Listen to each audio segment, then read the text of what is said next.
الحمد لله رب العالمين والعاقبة للمتقين والصلاة والسلام على أشرف الأنبياء والمرسلين وعلى آله وأصحابه أجمعين. أما بعد، أعوذ بالله من الشيطان الرجيم. بسم الله الرحمن الرحيم. إنا نحن نزلنا الذكر وإنا له لحافظون. قال النبي صلى الله عليه وسلم: خيركم من تعلم القرآن وعلمه، أو كما قال عليه الصلاة والسلام.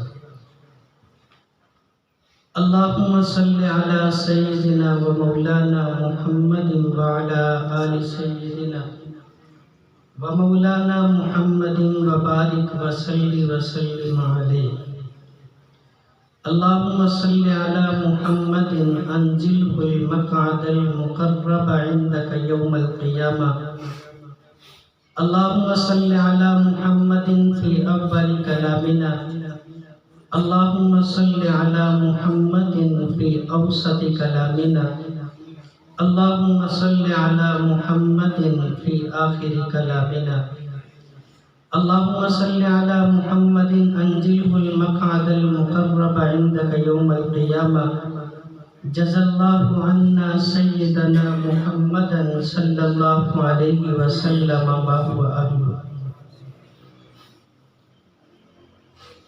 تمام حمد و ثنا اس خالق کائنات کے لیے جس نے انسان کو عدم سے وجود بخشا. کروڑوں درود و سلام اس آقا پر جس کو اللہ تعالیٰ نے تمام نبیوں کا سردار بنا کر اس روئے زمین پہ مبعوث فرمایا. میرے محترم بزرگوں، دوستوں،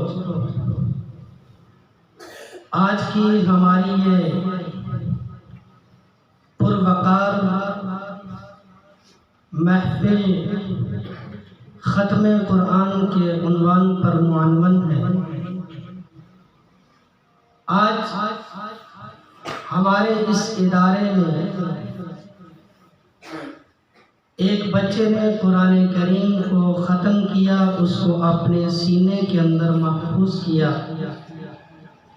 تو میں مبارکباد پیش کرتا ہوں اس بچے کو اور اس کے والدین کو اور مدرسے کے اساتذہ اور ناظرین کو کہ انہوں نے محنت کی اور بچے کو پڑھایا اور بچے نے قرآن کریم کو اپنے سینے کے اندر محفوظ کیا.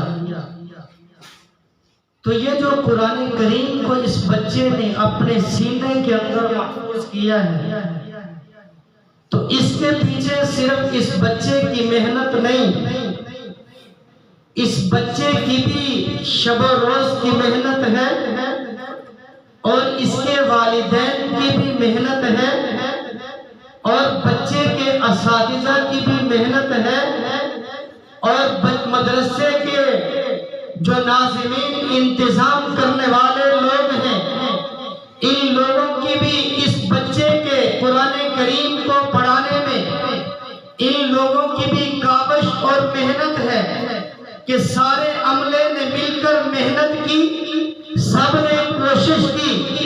اساتذہ نے راتوں کو اٹھ کر اس بچے کے لیے دعائیں کی اور فرض نمازوں کے بعد اس بچے کے لیے دعائیں کی. مدرسے کے ممتحن نے، مدرسے کے محتمم نے ان کے لیے کھانے کا انتظام کیا، ان کے لیے رہائش کا انتظام کیا، ان کے لیے درسگاہ کا انتظام کیا، ان کے لیے صفائی کا انتظام کیا، ان کے لیے اس بجلی کا انتظام کیا. تو میرے بھائیوں، یاد رکھنا، اس بچے نے قرآن کو پڑھا ہے، اس بچے نے قرآن کو اپنے سینے کے اندر محفوظ کیا ہے. تو اس بچے کی جہاں پر محنت ہے، وہاں پر اس کے استاد کی محنت ہے، وہاں پر اس کے والدین کی محنت ہے، وہاں پر اس کے بہن اور بھائیوں کی محنت ہے، وہاں پر اس کی ماں کی بھی محنت ہے. اس بچے کے قرآن کے پڑھنے کے اندر یہ تمام کے تمام لوگ شامل ہیں. تو میرے بھائی، میں کیوں نہ کہوں یہ بچہ بھی مبارکباد کا مستحق ہے، اس کے اساتذہ بھی مبارکباد کے مستحق ہیں، اس کے والدین بھی مبارکباد کے مستحق ہیں۔ میرے بھائیو یاد رکھنا، اگر صرف بچہ ہی محنت کرے، بچے کے والدین محنت نہ کریں، پھر بھی بچہ پایا تکمیل کو نہیں پہنچ سکتا۔ اگر بچے کی محنت ہو، استاد کی محنت نہ ہو، پھر بھی بچہ قرآن مکمل نہیں کر سکتا۔ اس نے جو قرآن کو اپنے سینے کے اندر محفوظ کیا ہے، قرآن کو جو اس نے پڑھا ہے، اس کلام کو پڑھنے کے اندر اس کے والدین کا بھی دخل ہے اور اس کے استاد کا بھی دخل ہے اور مدرسے کا بھی اس کے اندر دخل ہے۔ میرے بھائیوں، پڑھنے والا یہ بھی مبارکباد کا مستحق ہے، پڑھانے والے یہ بھی مبارکباد کے مستحق ہیں اور مدرسے کے محتمل یہ بھی مبارکباد کے مستحق ہیں۔ اس کے ساتھ تعاون کرنے والے ادارے کے ساتھ وہ بھی مبارکباد کے مستحق ہیں۔ میرے بھائیوں، یہ اللہ کا کلام ہے، یہ دنیاوی کتابیں نہیں ہیں، یہ تو اللہ کا کلام ہے۔ قرآن کریم کو پڑھنے والا یہ بھی سب سے اعلیٰ ہے، قرآن کو پڑھانے والا یہ بھی سب سے اعلیٰ ہے۔ قرآن جس دستگاہ میں پڑھا جائے وہ دستگاہ بھی سب سے اعلیٰ ہے۔ قرآن جس تپائی پہ رکھا جائے وہ تپائی بھی سب سے اعلیٰ ہے۔ قرآن جس ادارے کے اندر پڑھا جائے وہ ادارہ بھی تمام اداروں سے اعلیٰ ہے۔ کیوں؟ اس لیے کہ سب کی نسبت قرآن کی طرف ہے، سب کی نسبت قرآن کی طرف ہے۔ میرا اور آپ کا ایمان اور یقین ہے کہ قرآن سے بڑی کوئی کتاب نہیں، قرآن سے بڑی کوئی کتاب نہیں۔ قرآن یہ اللہ کا کلام ہے، اللہ کا کلام ہے، اللہ کے منہ سے نکلی ہوئی یہ کتاب اور الفاظ ہیں۔ تو میرے بھائیوں، اللہ سب سے بڑا، اللہ کی کلام سب سے بڑی، اور جس نبی کے سینہ اطہر پر اتاری گئی وہ نبی تمام انبیاء کا امام ہے، وہ نبی تمام نبیوں کا سردار ہے، وہ نبی خاتم النبیین ہے۔ تمام نبیوں پر نبوت کو، جس نبی پر نبوت کو ختم کر دیا گیا وہ نبی تمام نبیوں کا امام، تمام نبیوں کا سردار، تمام نبیوں پر مہر نبوت کو ختم کرنے والا وہ نبی امام الاولیاء بھی ہے، امام الانبیاء بھی ہے، خاتم النبیین بھی ہے۔ اللہ سب سے بڑا، اللہ کی کلام سب سے بڑی، جس نبی کے سینے اطہر پہ اتارا گیا وہ نبی تمام نبیوں کا سردار، اس قرآن کو لے کر آنے والا وہ تمام فرشتوں کا سردار ہے، جس کو جبرائیل امین کہتے ہیں۔ اللہ سب سے بڑا، اللہ کی کلام سب سے بڑی، جس نبی پہ اتارا گیا وہ نبی تمام نبیوں سے افضل ہے، اور لے کر آنے والا جبرائیل وہ تمام فرشتوں سے افضل ہے۔ پھر میں کیوں نہ کہوں، جس بچے کے سینے پہ اس قرآن کو نازل کیا گیا وہ تمام بچوں سے اعلیٰ ہے۔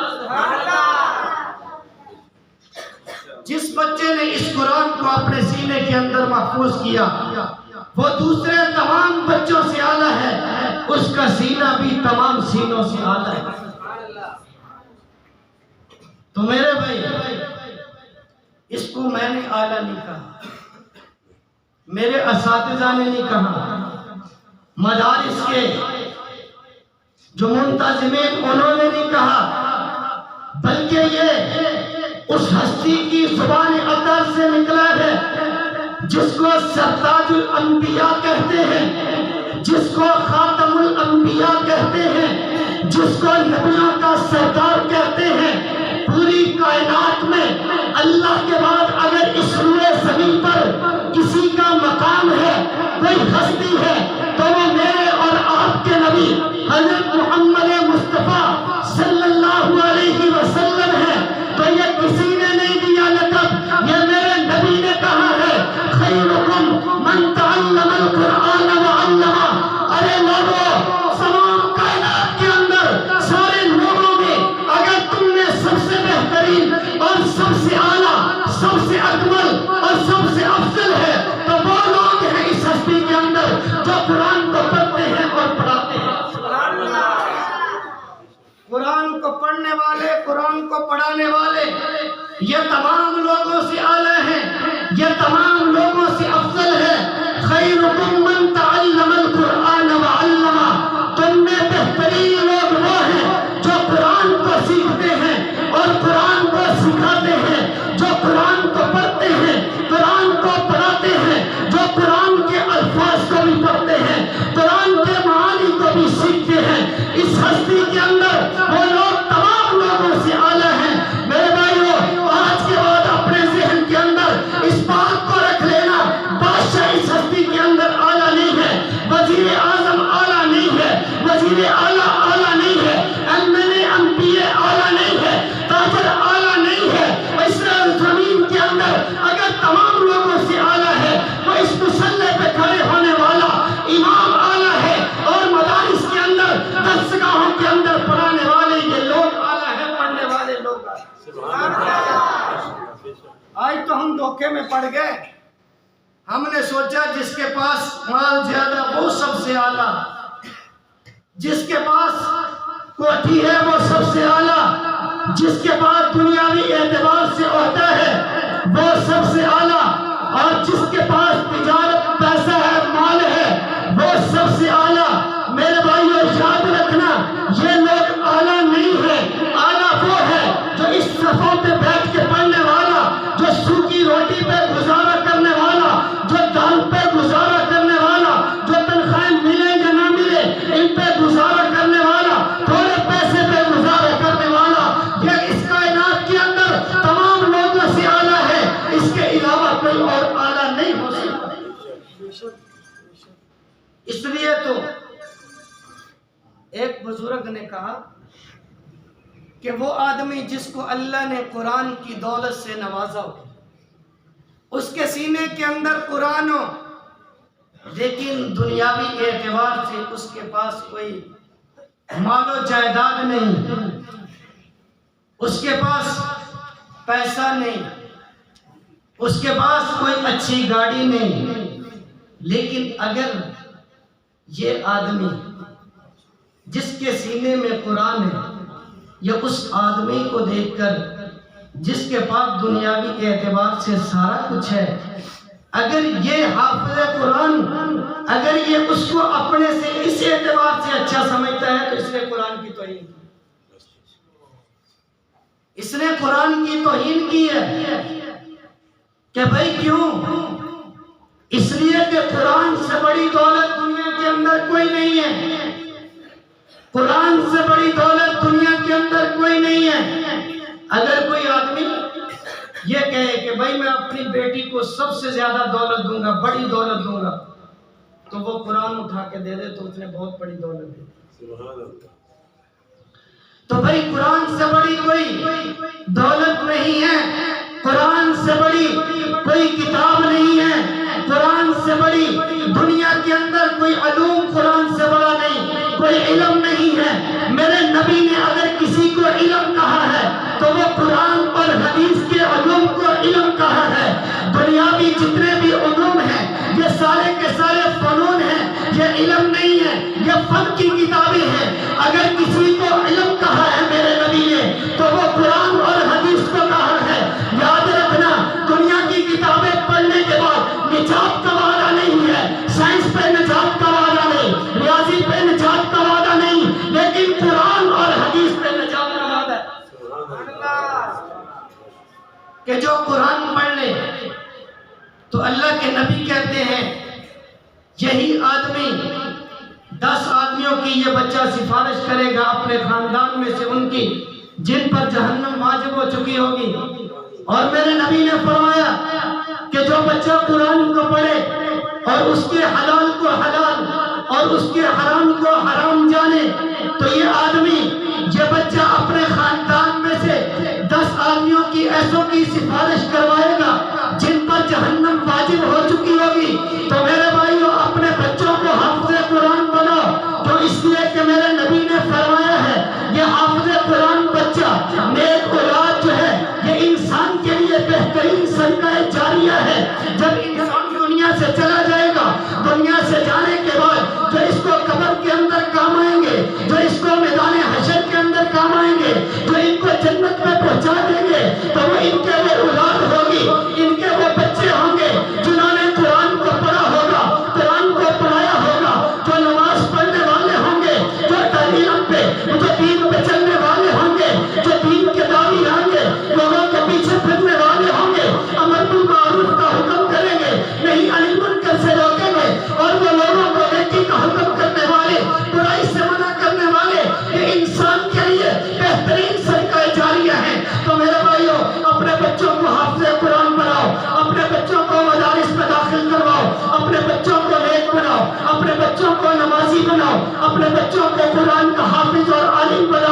یہی اولاد تمہارے لیے صدقہ جاریہ ہے.